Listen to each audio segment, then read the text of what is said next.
यह बताना चाह रहे हैं या डराना चाह रहे हैं कि आप मेरे भ्रष्टाचार को उजागर मत करिए, इंडियन रिपब्लिक न्यूज़ की टीम ना करे।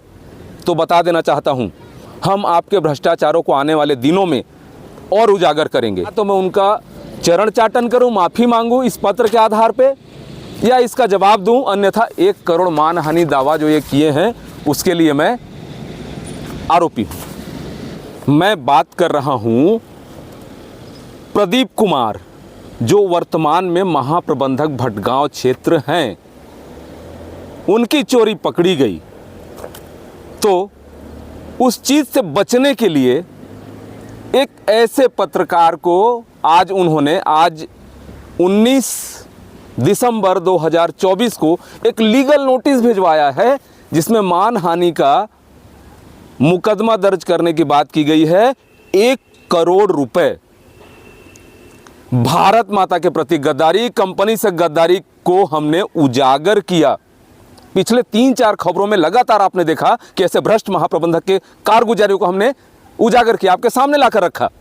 और यही महाप्रबंधक उल्टा चोर कोतवाल को डांटे की तर्ज पर ये अपने आप को बचाने के लिए ये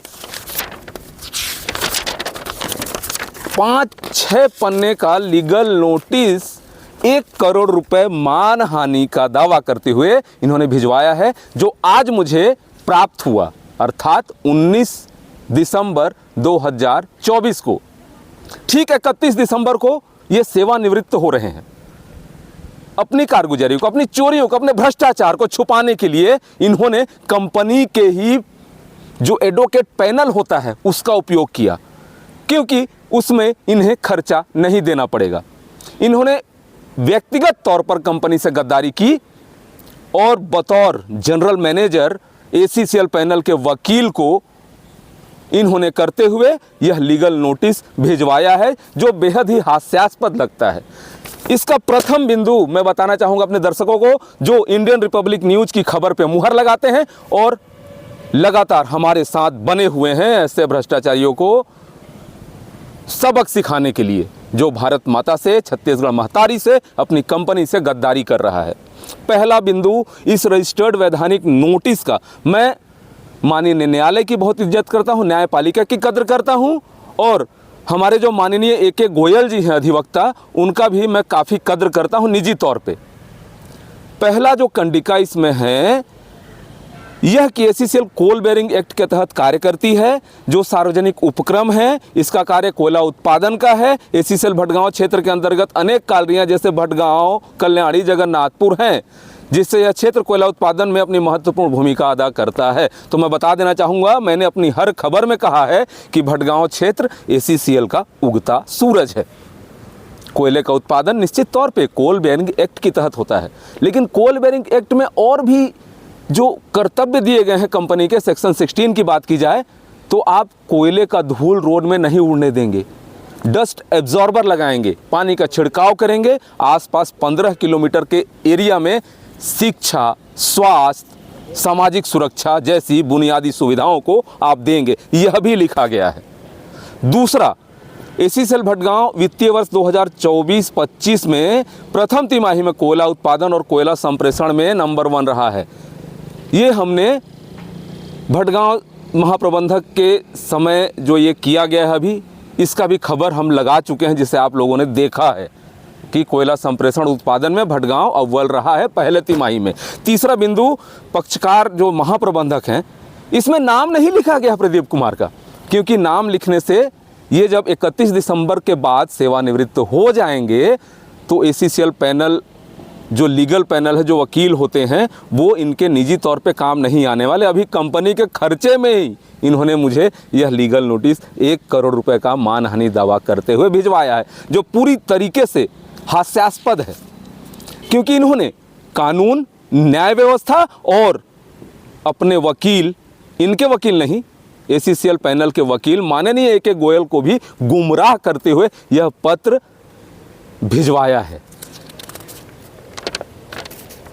इन्होंने खुद लिखा है, लिखवाया है अपने वकील, अपने ACCL पैनल के वकील के माध्यम से, कि यह प्रतिष्ठित समाचार पत्रों में भी आ चुका है कि प्रथम तिमाही में भटगांव अव्वल उत्पादन करने में रहा है। चौथा पॉइंट, इनका पक्षकार एक वरिष्ठ प्रतिष्ठित अधिकारी है जिनका SCCL के साथ सभी क्षेत्रों, परिवार समाज में विभाग में काफ़ी मान सम्मान है। हमने कब कहा कि मान सम्मान नहीं है, इनका मान सम्मान है।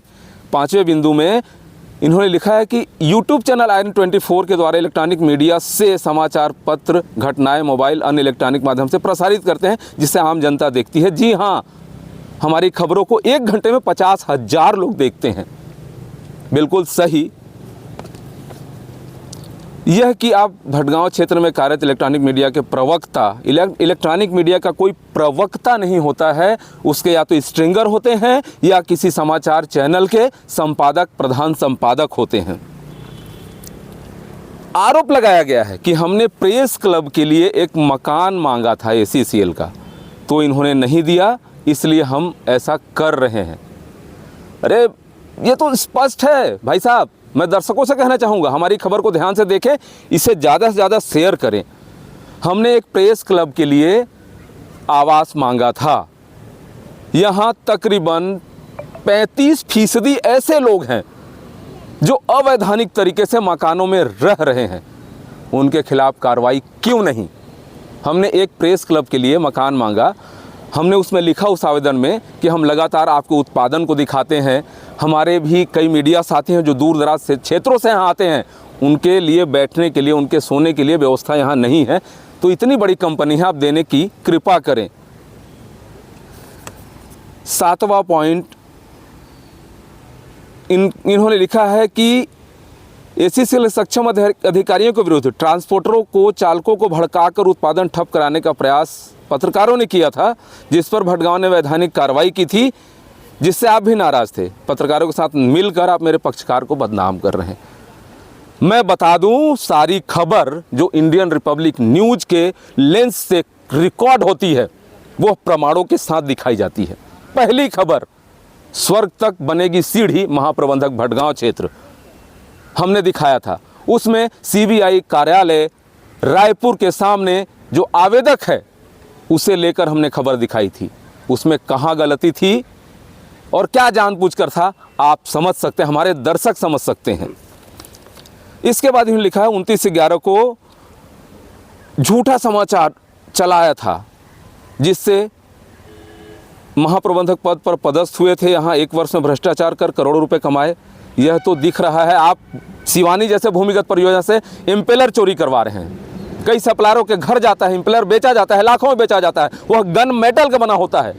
इसके बाद आप जो है जगन्नाथपुर OCP, जो क्षेत्र की सर्वाधिक उत्पादक कोयला खदान है, नवापारा CTO नहीं मिलने के कारण बंद हो गया था। वहाँ 45 कामगार आपके जगन्नाथपुर OCP में गए थे। वहाँ आपने प्राइवेट कंपनी, निजी कंपनी से साठगांठ करते हुए पंप शिफ्टिंग के काम में उन्हें भिड़ाया। हमने प्रमाण के साथ दिखाया था। आप सारे पहलुओं को झुठलाते हुए यह बताना चाह रहे हैं या डराना चाह रहे हैं कि आप मेरे भ्रष्टाचार को उजागर मत करिए, इंडियन रिपब्लिक न्यूज़ की टीम ना करे। तो बता देना चाहता हूं, हम आपके भ्रष्टाचारों को आने वाले दिनों में और उजागर करेंगे। आप सेवानिवृत्त होकर चले जाइए, उसके बाद भी आपके भ्रष्टाचार जो छुपे नहीं हैं उस पर हम कार्रवाई करवाएंगे। ये हमारा आपसे भी वादा है और हमारे दर्शकों से भी। सबसे बड़ी बात,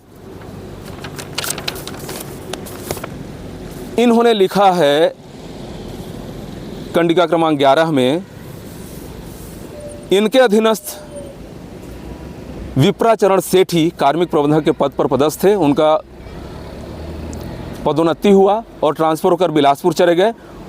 इनके द्वारा ही कहे जाने पर वो रोके गए हैं, अर्थात महाप्रबंधक की आड़ बने हुए हैं सेठी साहब, जो क्षेत्रीय कार्मिक प्रबंधक हैं। तो ये प्रमाणित है, हमारे पास ये तथ्य रिकॉर्ड है कि महाप्रबंधक इन्हें जाने नहीं देना चाहते थे जब तक ये रिटायर न हो जाएं। इसके लिए 15 दिन का वक्त मुझे दिया गया है। 15 दिन में आप, आज 19 तारीख है, 15 दिन यदि जोड़ा जाए तो 2 या 3 तारीख हो जाता है जनवरी, और ये 31 दिसंबर को रिटायर हो जाएंगे। उसके बाद इस गरिमा में पद पे प्रदीप कुमार नहीं रहेंगे। या तो मैं उनका चरण चाटन करूं, माफ़ी मांगूं इस पत्र के आधार पे, या इसका जवाब दूं, अन्यथा 1 करोड़ मानहानि दावा जो ये किए हैं उसके लिए मैं आरोपी हूं। बता देना चाहूँगा प्रदीप कुमार जी, सरगुजा के इतिहास में आज तक किसी ने मानहानि का केस नहीं जीता है, आप पता कर लीजिएगा। मैं AK गोयल सर जो अधिवक्ता हैं उनसे माफ़ी चाहूँगा, क्योंकि मैं नहीं चाहता था कि इसके पॉइंट, इसके बिंदु मैं दर्शकों तक बताऊं, क्योंकि हमारे चैनल को, हमारे विश्वास को, हमारी क्रेडिबिलिटी को, जो आज तक हमने खबरें दिखाई हैं वो आम व्यक्ति से जुड़ी हुई होती हैं। मैंने समाचार के दौरान कई बार कहा भी है कि प्रदीप कुमार से हमारी कोई निजी शत्रुता नहीं है, लेकिन ये जो करप्शन कर रहे हैं, जो भ्रष्टाचार कर रहे हैं, भारत माता से गद्दारी कर रहे हैं, इसे हम बर्दाश्त नहीं करेंगे। हमारे साथ लगातार बने रहिए, हम उजागर करके रहेंगे ऐसे भ्रष्ट अधिकारी के भ्रष्ट कारनामों को। सहयोगी महेंद्र देवांगन के साथ doctor Pratap Narayan Singh, Indian Republic news, गणतंत्र भारत की स्वतंत्र आवाज़।